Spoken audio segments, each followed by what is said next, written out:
शर्मा, आप देख रहे हैं एसपीएन 9 न्यूज। स्वागत है आपका हमारे खास प्रोग्राम में। प्रोग्राम की शुरुआत राजस्थान से। देखिए, अगर मैं बात करूं राजस्थान की, तो राजस्थान में कांग्रेस पार्टी की स्थितियां तो फिलहाल खराब होती हुई नजर आती हैं। लेकिन अगर यहां पर देखा जाए तो राजस्थान में जिस तरह से कांग्रेस पार्टी में दो अलग अलग स्थितियां देखने को मिल रही है, दो खेमे बढ़ रहे हैं, इससे कांग्रेस पार्टी की मुश्किलें राजस्थान के अंदर खासतौर पर बढ़ सकती है। इस बीच देखने को मिला, कांग्रेस पार्टी के दिग्गज नेता सचिन पायलट ने मोदी सरकार से सवाल पूछा है।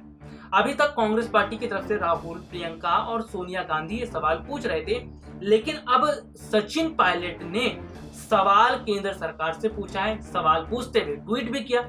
सवाल ये पूछा जा रहा है कि क्या केंद्र सरकार बड़े स्तर पर फेल नहीं हुई है?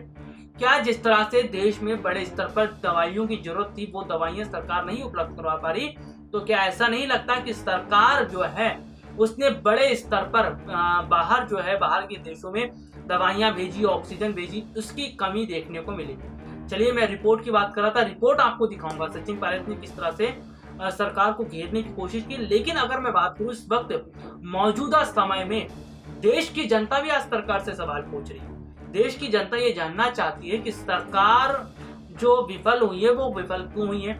इसके साथ ही साथ देश की जनता सरकारों से ये भी जानना चाहती है, इसके साथ ही साथ राजनीतिक पार्टियों से जानना चाहती है, क्या उनके लिए चुनाव इतना ज्यादा जरूरी था? क्या उत्तर प्रदेश का पंचायत चुनाव योगी सरकार के लिए इतना ज्यादा जरूरी था कि वहां पर इतनी बड़ी संख्या में वहां पे जो शिक्षक हैं उनका कोरोना से निधन हो गया? और उसके बाद चलते बंगाल में बड़े बड़े स्तर पर राजनीतिक पार्टियों के द्वारा जो रैली हुई, क्या ऐसे में चुनाव आयोग को नहीं देखना चाहिए था कि ये स्थितियां जो है वो खराब कर सकती हैं माहौल को? लेकिन उन सब के बावजूद बड़े स्तर पर चुनाव करवाए गए और चुनाव होने के दौरान जिस तरह से स्थितियां नजर आ रही हैं, वो अब तस्वीरें लगातार जनता के सामने। एक रिपोर्ट में आपको दिखाता हूं सचिन पायलट ने किस तरह से केंद्र सरकार से सवाल पूछा और सरकार से सवाल पूछते हुए जवाब भी मांगा है। देखिए ये खास रिपोर्ट। देश में कोरोना की रफ्तार लगातार तेजी से बढ़ती जा रही है और अब तो आंकड़ा सीधा 4 लाख के पार पहुंचता हुआ दिखाई दे रहा है। ऐसे में जिस तरह से हमारे देश में कोरोना की रफ्तार बढ़ रही है और मृतकों की संख्या लगातार बढ़ रही है, इसको देखते हुए विपक्षी पार्टी अब सरकार से सवाल पूछ रही है और देश की जनता भी सरकार से सवाल पूछ रही है कि आखिरकार सरकार ने इतने बड़े स्तर पर लापरवाही क्यों की और सरकार ने वक्त रहते बड़े कदम को क्यों नहीं उठाया। जिस तरह से देखने को मिल रहा है कि केंद्र सरकार की लापरवाही की वजह से कई जानें चली गई और केंद्र सरकार की लापरवाही की वजह से आज लोगों की स्थिति बहुत ज़्यादा खराब हुई है। अगर सरकार का ध्यान चुनावों की तरफ नहीं होता तो शायद आज देश की स्थिति इतनी खराब नहीं होती और शायद आज इतनी बड़ी संख्या में लोगों की जान नहीं जाती। जिस तरह से देश में बड़े स्तर पर सरकार फेल हुई है और केंद्र सरकार ने अपनी नाकामियों को छुपाने का जो प्रयास किया है, इससे तो देश की जनता और नाराज़ है, क्योंकि देश की जनता जानती है कि एक तो वैसे ही केंद्र सरकार ने पहले कोई बड़ा काम नहीं किया और जिस तरह से केंद्र सरकार की वजह से जनता को पहले ही कई तकलीफ़ों का सामना करना पड़ा है, चाहे वो महंगाई हो, पेट्रोल डीजल की कीमतें हों या फिर सब्जियों के महंगे दाम हो। जिस तरह से महंगाई और पेट्रोल डीजल के अलावा बेरोज़गारी का आंकड़ा बड़े स्तर पर देखने को मिल रहा था, उसके बाद अब जिस तरह से देश में बड़े स्तर पर महामारी फैली है, उसके बाद से ये पता चल चुका है कि सरकार अपने इन कार्यकाल के दौरान केवल और केवल जनता को बेवकूफ़ बनाती रही है और जनता को केवल अंधेरे में रखने का काम सरकार ने किया है। वहीं इसी को देखते हुए अब कांग्रेस के दिग्गज नेता सचिन पायलट ने ट्वीट किया। ट्वीट करते हुए वो लिखते हैं, केंद्र सरकार की लापरवाही व कुप्रबंधन के कारण वैक्सीन, ऑक्सीजन व रेमडेसिविर जैसी जीवन रक्षक औषधियों के वितरण में हो रही अनियमितता से हमारे प्रदेश में कोरोना संक्रमण का खतरा बढ़ता जा रहा है तथा संक्रमित मरीजों के जीवन पर संकट मंडरा रहा है, जो अत्यंत पीड़ादायक व दुर्भाग्यपूर्ण है। इसके अलावा सचिन पायलट ने ट्वीट करते हुए लिखा, केंद्र सरकार को परिस्थिति की गंभीरता को समझकर सभी जीवन रक्षक औषधियां समयबद्ध व पारदर्शी प्रक्रिया से उपलब्ध करवानी चाहिए ताकि संक्रमण की दर को नियंत्रित किया जा सके तथा इससे कोरोना महामारी से लोगों के जीवन की रक्षा की जा सके।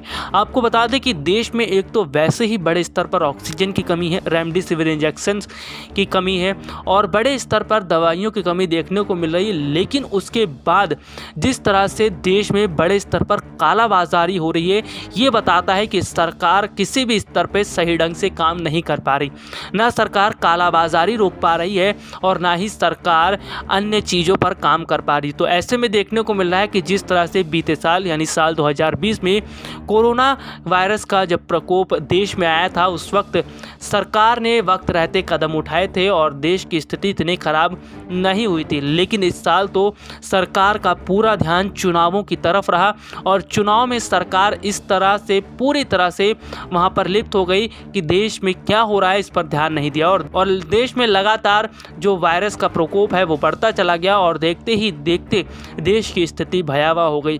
अस्पतालों से जो तस्वीरें देखने को मिलती है वो ये बताती है कि किस तरह से आज अस्पताल में बेड फुल हैं और वहाँ लोगों को इलाज नहीं मिल पा रहा। लोग अस्पतालों के बाहर खड़े हैं और लोग इस कोशिश में लगे हैं कि किसी भी तरह से उन्हें अस्पताल के अंदर बेड मिल जाए, अस्पताल के अंदर सुविधा मिल जाए, लेकिन उन्हें ये अभी सुविधा नहीं मिल पा रही। तो ऐसे में सरकारों को ध्यान देना चाहिए था हेल्थ सेक्टर पर। अगर सरकार हेल्थ सेक्टर पर ध्यान देती तो शायद आज देश की स्थिति इतनी खराब नहीं रहती।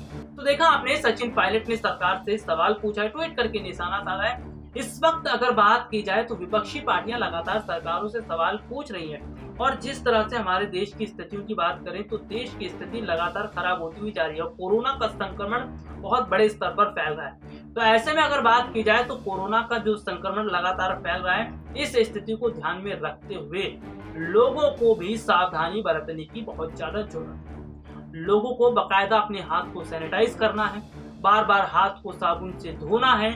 जो गाइडलाइंस, जो नियम सरकारों की तरफ से जारी की जा रही है उसका पालन भी करना है, क्योंकि जो गाइडलाइंस जारी हो रही हैं, जो नियम बताए जा रहे हैं, अगर उनका पालन जनता करेगी तब जाकर जनता सुरक्षित भी रहेगी। और जनता की भी ये जिम्मेदारी बनती है, अगर जरूरत ना हो तो घर से बाहर ना निकले, अगर जरूरत ना हो तो बाहर घूमने ना जाए और जरूरत ना हो तो ज्यादा लोगों से मुलाकात भी ना करें, क्योंकि इस वक्त जो वायरस का संक्रमण है ना वो इतनी तेजी से फैल रहा है कि आपको पता भी नहीं चलेगा कि कब आप उसकी चपेट में आ गए। और बहुत खतरनाक वायरस है जिसका जो ये इफेक्ट करता है सीधा हार्ट पर, लंग्स, किडनी, इन सब पर अटैक कर रहा है। तो ऐसे में लोगों को बहुत सावधानी बरतने की जरूरत है और लोगों को पौष्टिक आहार खाने की बहुत ज्यादा जरूरत है। जी हाँ, जैसे अगर बात की जाए लोगों को इस समय कई चीजों का पालन करना है और लोगों को सावधानी भी बरतनी है।